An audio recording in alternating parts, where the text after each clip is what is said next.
Burn Sports Chat. I'm Burn. I'm Vic, and welcome to our live. Welcome to Defcon Rugby Show. It's been a long week, but it was a good rugby weekend, man. It was great, man. Fantastic stuff.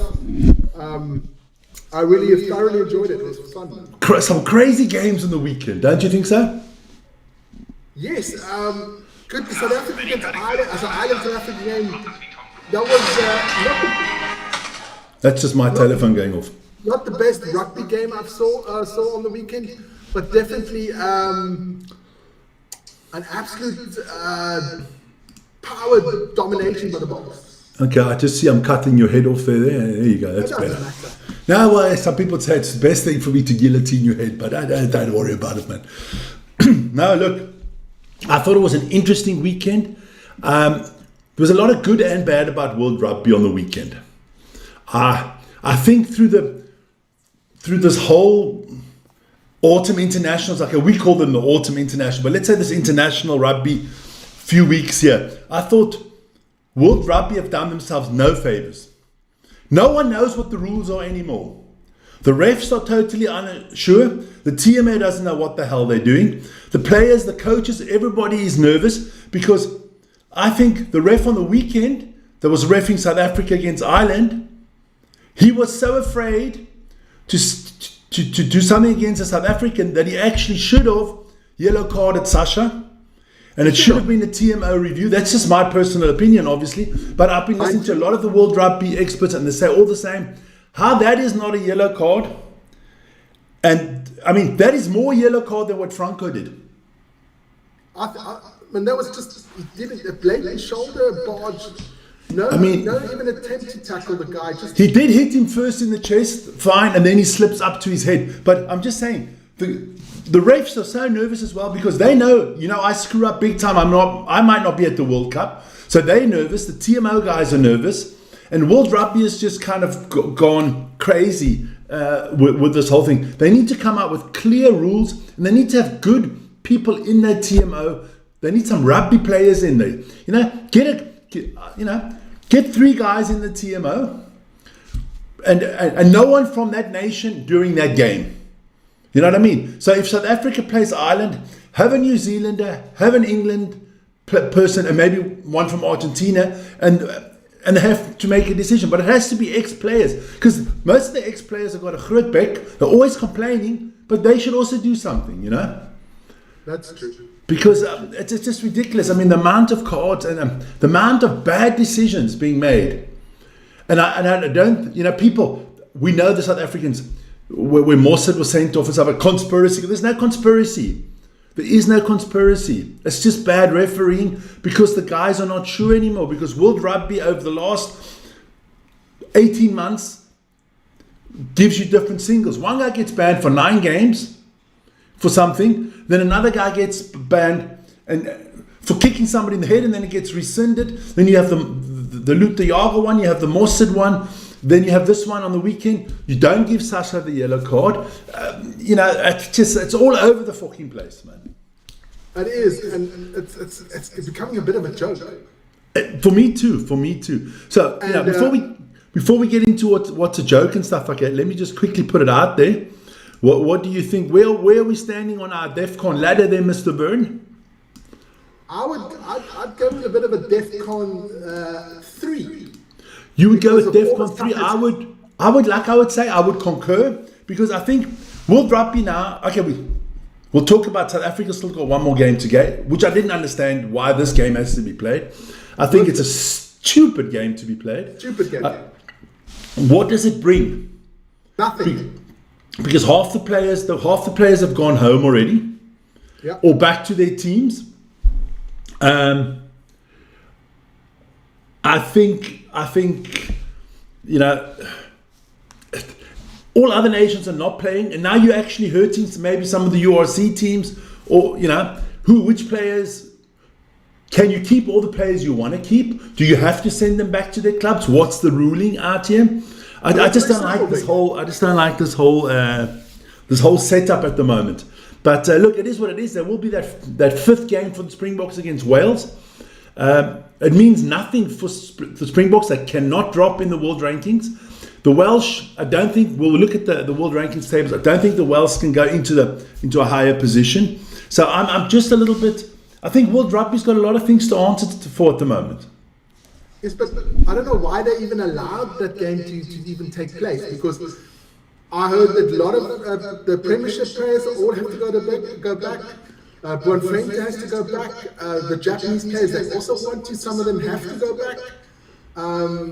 It's absolute chaos. Well, I was going to do a show with Hamish on a predicted Springbok 11, but we've shifted over because no one knows even who is available for selection.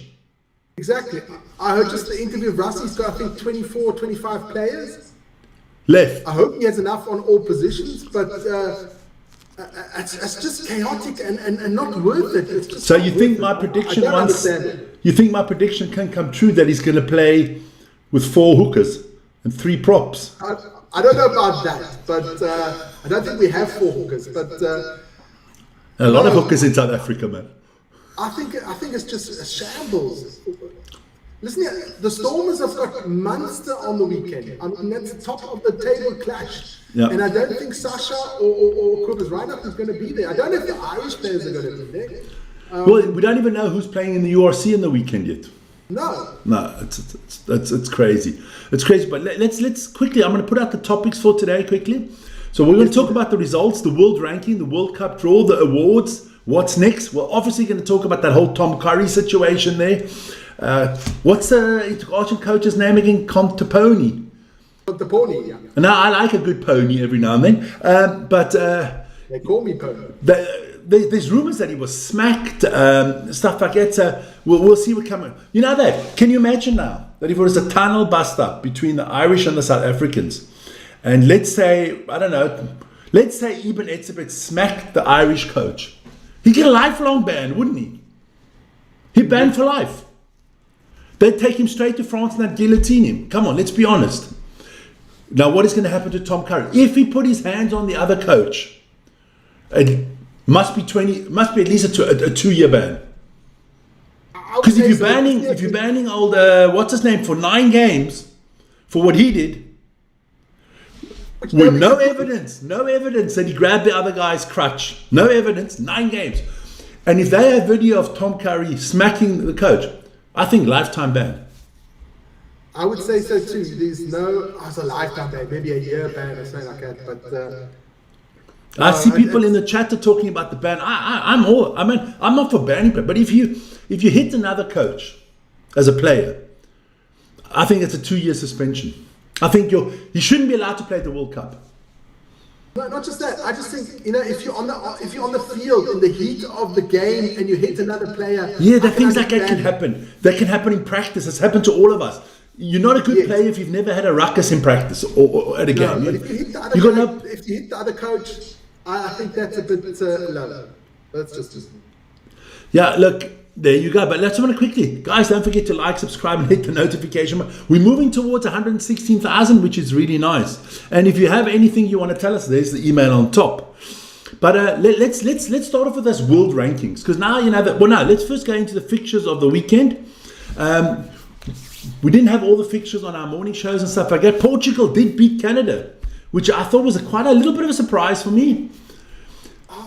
Don't forget, Portugal played really well in the last World Cup there, Vic, man. They are also one of those up-and-coming countries which I'm absolutely loving. Them, Spain, Uruguay. Yeah, the Iberian Peninsula. Yes. But Spain, only 33-41 lost to Fiji. That is, for me, a good result for the Spanish. That's a very good result for the Spanish. And for me, that would be, if I'm a Fijian, that would be a concerning result. Yes, but also you don't know which Fijian players were still playing. It's tough for the island boys to get all the boys in for these internationals. I don't know. And then yesterday, Scotland thrashing Tonga. That was also a bit of a surprise. I thought Scotland would win, but not that high. I know all my oozers are going to hate me for this, but isn't it time that the island boys, Tonga, Fiji, and Samoa, go out and make a team called Pacifica? Wouldn't they be more competitive? Wouldn't that a combined? Wouldn't that be something? Take the best players from those three, because they are small nations. You know what I mean? You mean something similar to a West Indies in cricket? Something to West Indies in cricket, kind of like the Lions that they do with the English, and they do with the Lions, but play them in the competitions. Wouldn't that be? Keep it separate in the sevens. I understand that, but on the big stage, wouldn't that be interesting? That would be interesting. And then, of course, England, Argentina. You did that game yesterday, 27-23, crazy game. This close, man. Argentina becoming a second half team. Definitely. I mean, they were 17-0 down at half time. They came back. It was an amazing game of rugby. They almost got it at the end. They were at the 5-meter line, lost the line up there at the end. Oh man, I was going off my rocket. I heard you. Just want to get into the chat quickly. We got Dean John Isler. How are you, Dean? How are you, Lily B, AJS? Listen, you guys, now we're doing well, man. Thanks for tuning in. Then I got another question. I heard Pollock got hammered when he came in. The first tackle, 3 RGs went for him. He didn't do anything in that game. The guy's just a big mouth. That's all he was. He also no. You're not being fair to. We love the English, you know that. You're not being fair. He's got talent, man. He can play. Of course he can play. But if he would just put his head down and play instead of open up his. But you know what they would call him in Afrikaans? A windgat. A grootbek windgat. There you go. But look, I'm really looking forward to next year's first test. Yes. Because the first 3 tests, Springboks got a lot of tests next year, because we got the 6 Nation Cups, and then we got those 4 games against New Zealand, which is going to be epic. But that's basically our autumn international roundup. That it's done. I mean, I thought, New Zealand beating Wales was expected. Georgia, good game against Japan. I actually thought Georgia had a chance there, but good result there for Japan. But there is still only one more game to go. There's one more game. Yeah, I just want one more question. Which team for you stood out there in that autumn internationals? I just hear a lot of people think England are the world's best. England stood out for me. Definitely. You can't take away. We know, because everybody that comes from a Commonwealth country, we're against the English. We know that. But you got to give credit where credit's due. They're playing good rugby. They are playing good rugby, consistently good. They're on an 11-game winning streak. Yes, they beat New Zealand. Maybe that's the standout result. But they haven't played the big teams. They played New Zealand. That's it. Yeah, but still victory. They didn't face France. They didn't face South Africa. They didn't face Ireland. But they will do that in the 6 They almost lost to Argentina. I think they're on the same level as Argentina. I would say so too. I would still. We'll talk about the world rankings in a second. Cameron Hanekom will win Breakthrough Player of the Year next year. I don't know about that. We'll see, Is he eligible for that one? You see, I actually think, a lot of South Africans complain, okay, Malcolm Marx won it. We'll talk about that later. But we'll get into that later. But don't forget, there is one more game to go next weekend. And it will be Wales against South Africa in a totally crazy South African team, I think. We do not know who's going to play there. Is Johnny Lombardi starting? I don't know. You don't know who's starting next week. That's going to be coming out in the next 24 hours. Who can Rassie even pick from? Yeah. Because I honestly don't want to see, me personally, I didn't want to see any players that played in the URC. I would have liked to see all the guys that still play in Japan to have an extra week playing.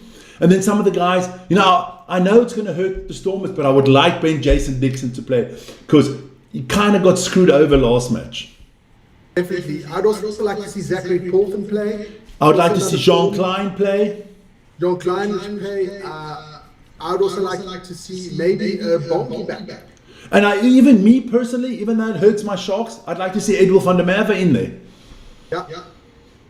At scrum off, definitely I would say Morne van Berg. Yes. At fly half, there it becomes difficult, at fly half. Exactly, because the Bulls are playing the Lions on the weekend. So that's another tough one. I don't know. Listen, it's hard to predict anything. We'll just have to wait and see. I think this one is just wait and see. Okay, so let's get into that. World Rugby Awards. I'm not a big this award because I never actually think for team sports you should give individual awards. But I mean, and the World Rugby are a joke. We all know that because I mean, Coach of the Year was decided before these internationals were played, and Rossi wasn't even nominated. I mean, come on, that's a joke. But let's start with Fabian Holland, who got the breakthrough play. I think it's deserved. Definitely deserved it. If you see the amount of games he's played for New Zealand and the quality that he brought to the team, tough. Definitely deserved that. Because look, we know the rules. You cannot be nominated 2 years in a row. Yeah. So Sasha would have been nominated if he wasn't nominated last year already. Exactly. Okay, I think Ethan Hooker had a good shout out for breakthrough player of the year. But the problem is with the Springboks, because we have so much depth, you're not playing as many games as other countries. That's why I actually think Malcolm Marx got it over Ox, because Malcolm Marx basically played 17 minutes on average through the whole rugby international season this year. Yes, because Bongi fell off. I think if Bongi was played a bit better the last 1.5 years, it would have been harder for Malcolm Marx to win this one. But that Bongi fell off, Malcolm had to play so many minutes and so many games. But I mean, I actually, me personally, I would have gone with Peter Steph Toy again, because I just think, yes, he won it last year, but he is just phenomenal. I mean, if you see what he does every game, I mean, I was listening to some New Zealand pundits and they broke down Peter Steph Toy, and when they were talking about what he does for a team, it's phenomenal.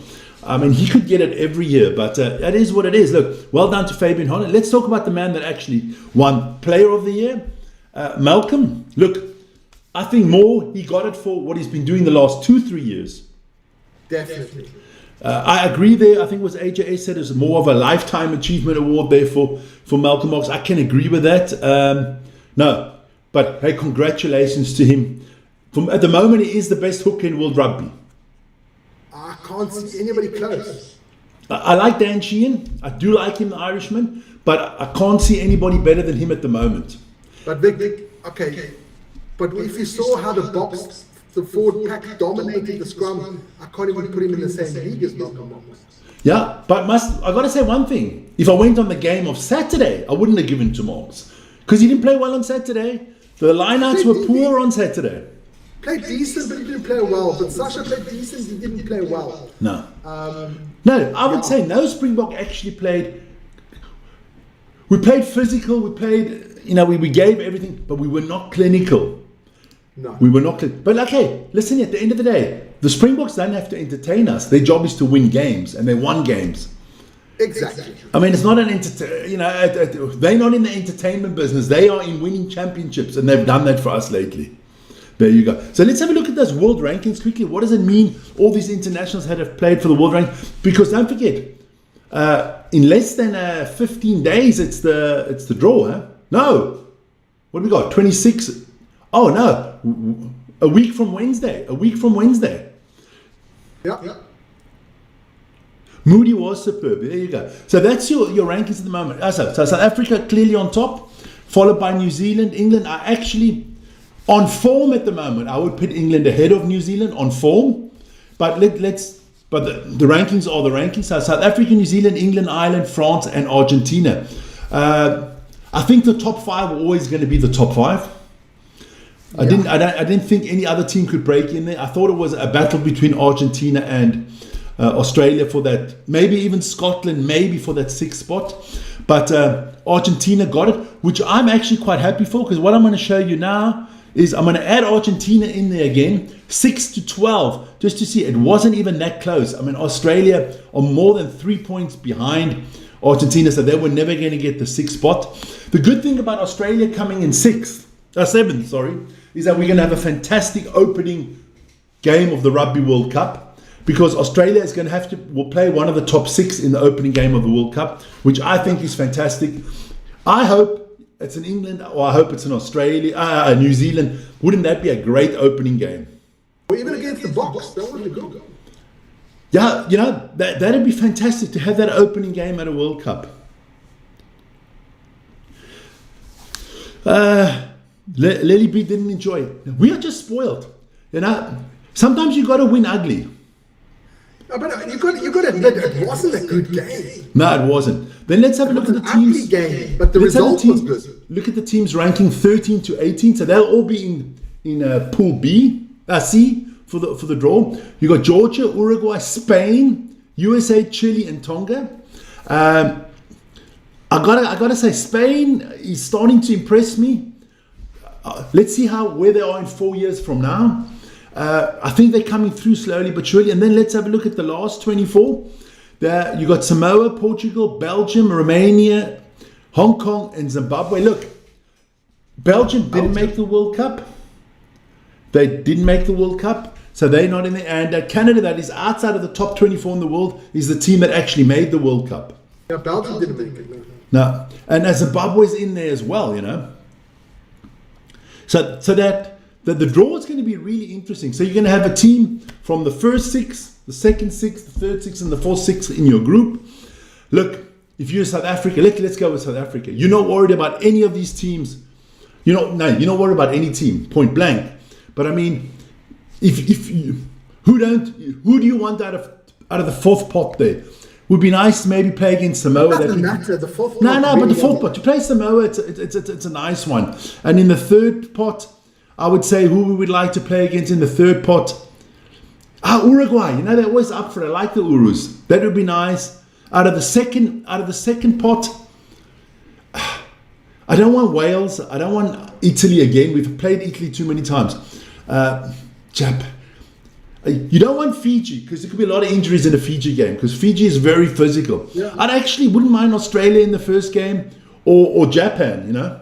Yeah, Australia or Japan. Yeah. There you go. What is Springbok? Springbok's 14-man squad should be second. So that are the rankings. Look, you know, which team had a bad year this year? I mean, a lot of people look at New Zealand. They lost to England, but they did lose away from home. You know. I think if that game was in New Zealand, England wouldn't have won. But I also think New Zealand would have lost the first game against Ireland if that game was played the last game. I also think so. Because I thought Ireland came in very rusty, not playing for a long time. Since the Lions tour was the last time they were played a little bit of rugby. So I actually thought the Irish could have done a job. I mean, look, Ireland is a phenomenal team. Are they going to be like the Dutch in football? Always there or thereabout, but never win it? You know, I don't know, but the team that disappointed me the most was Australia. Yeah, look, after that win in South Africa, I thought Australia was on the right path. So did I. They won. They should have won twice against the Lions. I thought they got screwed in the last game. Also the second game. Yeah, and then they came down to South Africa. They were hammered 22-0 after 20 minutes. They bounced back. They won the game. They could have won the second test if we were honest. I thought, wow, now Australia's on their way. Played actually quite well against Argentina. And then all of a sudden, it's just gone downhill since there. I mean, what are they on, a 7-game losing streak now? They lost to Argentina. They lost twice to New Zealand. And they've lost 4 games now. So they haven't, you know, there's a lot of questions to be asked there. The sound is bad. Sorry about that, man. Maybe it's better now. But the coach is gone. Yeah. Joe Smith, I think he had his last game there against France. And Mr. Kiss will take over, I think, then in July. Okay. But no, Australia was disappointing.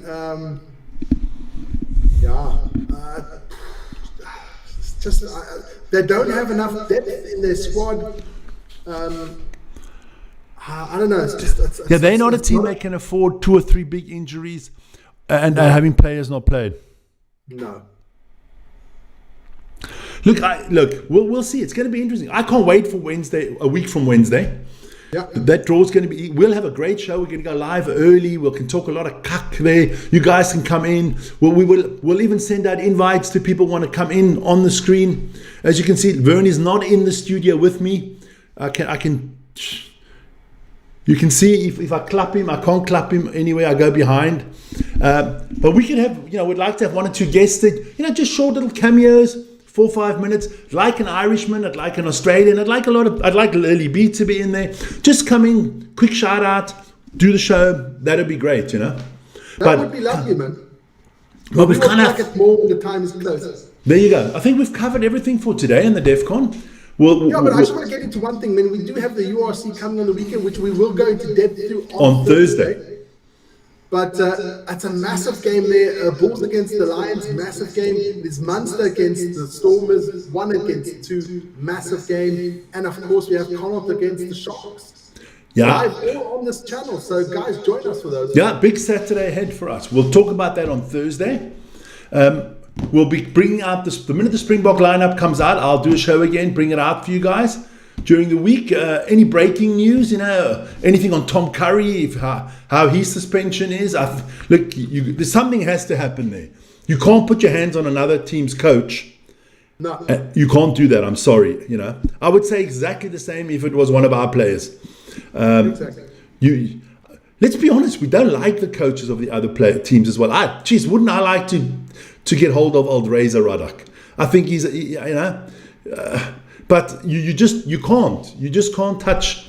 You can't touch match officials and you can't touch other coaches. Bottom line. So we'll see what comes out there. We'll see what the Springboks team's going to be like. Once again, hey, congratulations to Malcolm Marks and to Fabian Holland. Well done to them. Let's see what the Boks come up with on Saturday. I'm looking forward to the URC as well. And we'll talk on Thursday again, Defcon Rugby. Otherwise, you can join us later this evening. It is Manchester United against Everton. And then tomorrow morning, the morning show again. Guys, have a great one. From my side, cheerio. Cheerio, guys.